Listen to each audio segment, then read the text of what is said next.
Il était une fois, dans le coin le plus perdu de toute la France, un petit village qui résistait encore et toujours à un sentiment que l'on pourrait communément appeler chez l'homme l'amusement. Ce n'est pas commun d'habiter dans un endroit du monde qui est totalement reculé et je me suis dit qu'il fallait en laisser une trace quelque part. C'est pourquoi je vous laisse la bienvenue dans le petit village perdu de Mareuil-en-Brie.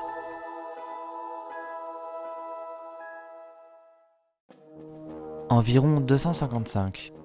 Dit comme ça, on pourrait croire que c'est le nombre de chats ou de moutons qui est dans le village, et aussi étonnant que ça pourrait l'être, je ne parle pas des chats, mais des habitants, bien que ça pourrait être vrai. En 2012, Mareuil-en-Brie recense environ 255 personnes, 254 adultes et un adolescent. Enfin, ça, c'est ce que je ressens.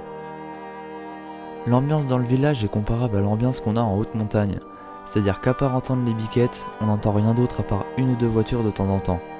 On a bien quelques chevaux aussi, mais ils tuent le temps qu'en mangeant de l'herbe. Vive la joie. Et le clou de Mareuil-en-Brie, c'est qu'il dispose d'un aire de jeu, mais il n'est que très rarement utilisé.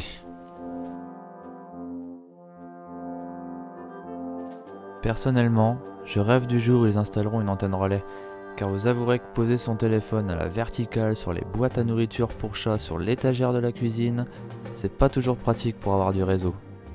Mais après plusieurs années, on s'habitue. Mais malgré toutes ces choses, Mareuil-en-Brie reste un village paisible où il fait bon vivre. On respire le bon air pur de la campagne, sans trop de pollution, et dans le pire des cas, la seule chose nauséabonde qu'on peut respirer, c'est le paix des vaches.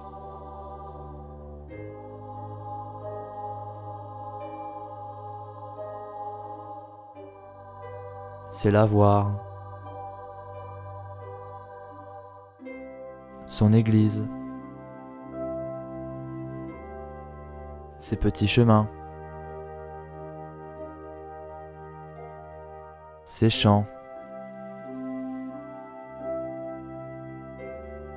Toutes ces choses qui composent Mareuil-en-Brie qui en font comme les autres villages, un village unique. J'ai toujours dit à mon entourage que jamais je ne ferais ma vie entière en ville, car oui, après avoir goûté la campagne, même s'il ne se passe pas grand chose et que dans 99% du temps il n'y a rien à faire, c'est quand même bien plus agréable. C'est sûr que pour aller en ville, étant dans un trou perdu, ça en fait des kilomètres d'essence. Mais c'est le risque du métier. Et puis au moins, il y a plus de risque de se faire écraser par un arbre ou une vache que par une voiture. Enfin bref, vivre à la campagne, c'est le pied.